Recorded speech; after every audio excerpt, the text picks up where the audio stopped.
للي إسرائيل في فلسطين هنگا إيجالي هردا غويا دقدمي جافا قبتي تجرام هم ورانا قلنسا إسرائيل دروني ورانا أصوتي كبا إسرائيل تكفسو في يالمو قولاتشو إساس همي تجرام دوني وان ورانا سامو غرا غلانا ديماتي بباسو إيجالو إبسي تجرام أما غازا كيستي غوياتي قدو غاليسان دايما أفرتما أول أكا دوان يوكينامو أكا مدان أبادني موتا غمتوماني إبسي تجرام بروماشي بلنساكا تانو تكندي سيرا fiixee kaabaa haga kibbaatti babal'annee isinee gurratti argamna ittisaa fi qolannaa milkaa'aa kaleessa naannoo galaana diimaatti taasifneeti jirra amma yennaa murteessaa keessatti argamna diinonni keenya fiixee lamaan nu gaadurratti argamu nutis ammoo if eeggannoo gama maraan cimsineeti jirra loltoonni ittisa qilleensaa balaa kamirraayyuu ummata keenya eeguudhaaf qophii ta'uu isinti himuu barbaanna kun yaada humni ittisa qilleensaa Israa'el hardha karaa xurree miidiyaa hawaasa isaatiin ummata Israa'eliitiif qoodeedha Israa'el gama kaabaa fi kibba garee Libaanosii fi Yaman keessaa munyuuquun lolamuu irratti argamti Israa'el hanga ammaatti boombii toonii 18,000 ta'u Gaazaa irratti harcaaftee ka jirtu yoo ta'u Huutii fi Hizbollah ammoo Hamaas waliin dhaabbatanii aantummaa isaanii agarsiisaatii jiru lolli Israa'el fi Falastiin haga eegalee har'a guyyaa 26 irratti argama loltoonni Huutii fi Hizbollah ammoo Israa'el haleelluun akka lolli gara biyyoota baajiddu galeessaatti babal'atuu fi balbala saaxee jirti loltoonni Huutii haleellaa misaa'ilaa balaastikaa fi diroonii kibbabaa Israa'el raawwatu kaibsan yoo ta'u Hizbollah ammoo gama kaaba Israa'eliitiin haleellaa raawwatiin loltoota Israa'el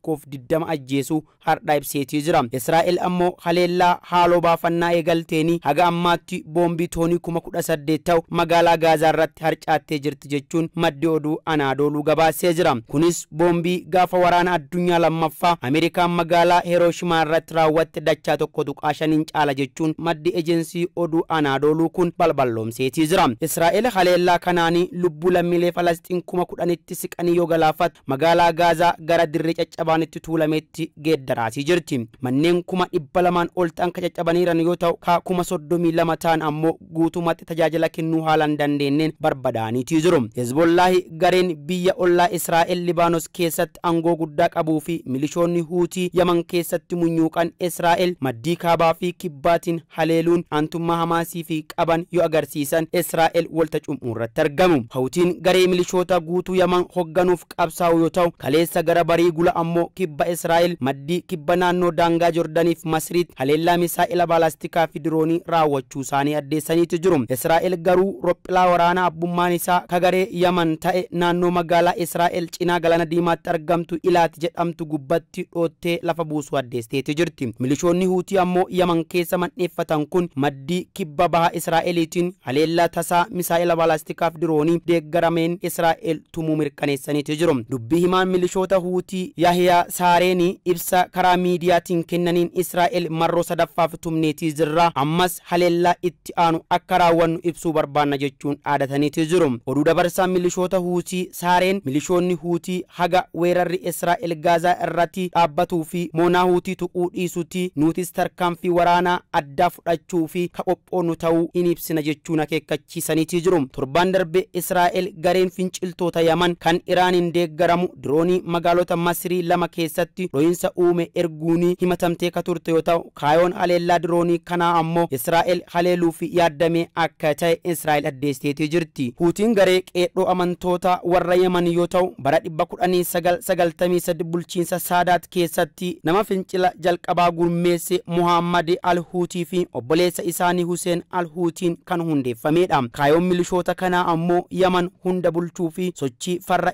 imperialistoota warra alaa kan akka Ameerikaa Israa'el fi Saudi Arabiyaa faccisuuf hundeeffame jedhameetu yaadama gareen milishoota kun ammoo baroota Yaman lolatti galte keessaa haga har'aatti haleellaa misaa'ilaa fi diroonii irra deddeebiidhaan magaalota Saudi Arabiyaatti raawwatu Ameerikaa fi Israa'el ibsaa turaniitii jiru haa ta'uutii garuu gareen milishoota Huutii lola sababa gareen michuu isaanii Hamaas Israa'el irratti banteen Israa'el tumuu eegalteetii jirti milishoota Huutii kan ammoo Iraantuu deeggarama jedhamee ka yaadamu yoo ta'u amma Huutiin lola kanatti galuuni ifatti waldhabdeen kun akka babal'atuu fi karra saaqeetii jira kun ammoo waraana Israa'el fi Falastiin kan hammeessuun biyyoota baajiddu galeessaa muddama keessa galcheeras jedhameetii jira gareen Hizbollaay adda waraanaa bira manuu mala jedhamee atoo eeggamaa jiru hidhattoonni Huutii Yaman keessa haleellaa misaa'ilaa fi diroonii raawwachuun isaanii kun ammoo gudduma nama dinqeechii jira. Hizbollaay dhaaba siyaasaa yennaa ta'u dhaabni siyaasaa kun ammoo seera amantaa warra Shi'aa cimsee kan hordofuu fi Libaanos keessatti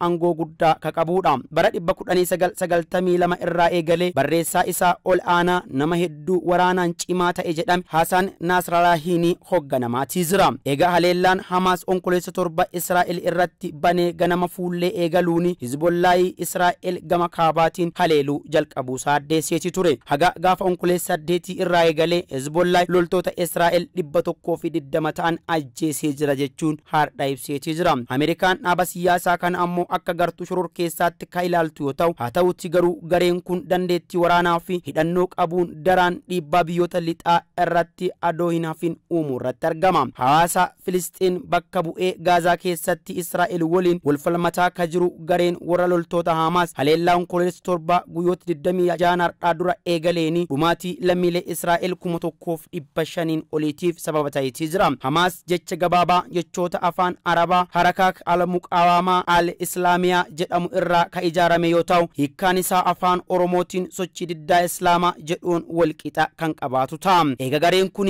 baatii onkololeessaa Israa'el haleellaa tasaatiin rukuteen as ammoo lolli walirraa hin cinne Falasximoota irratti Israa'eliin gaggeeffamu irratti argama. Israa'el tarkaanfii haaloo baafannaa irratti ka argamtu yoo ta'u, garuu amma Israa'el haga Hamaas seenaa gochuutti lolaa waan jirtu fakkaatti. Haleellaan qilleensaa Israa'el kaampii baqattootaa Jabaliyaa irratti har'a raawwate ammoo sirrumaa seera addunyaa kan caccabsa jechuun dhaabbileen miti mootummaa fi dhaabbata mootummoota gamtoomanis balaaleffataniiti jiru. Haleellaa har'a kaampii baqattootaa Israa'el raawwatte kanaan ammoo daa'imman dabalatee ka dhibbaan lakkaa'aman ajjeefamaniiti jiru. Ministeeriin haajaa alaa Tarkiyyee Haakan Fidanii fi gitni isaanii ka Iraanii Huseen har'aan tana Ankaaratti wal arguun isaanii ammoo yaaddoo lolli kun babal'atuu mala jedhus akkaan dabaleeti jira. Pirezidaantiin Ameerikaa Joo Baayidenii fi mootiin Joordaan Abdullaahi lammaffaan ammoo buqqaatiin uummata nagaa Gaazaa keessatti raawwatamaa jiru akka dhaabbatuuf jecha har'a wal dubbii eegalanii jiru. Israa'el ammoo bakka lolli womaatu hin jirretti West Bank keessatti lammiilee Falasxiin haleelaa ka jirtu yoo ta'u, haga ammaattis lammiileen Falasxiin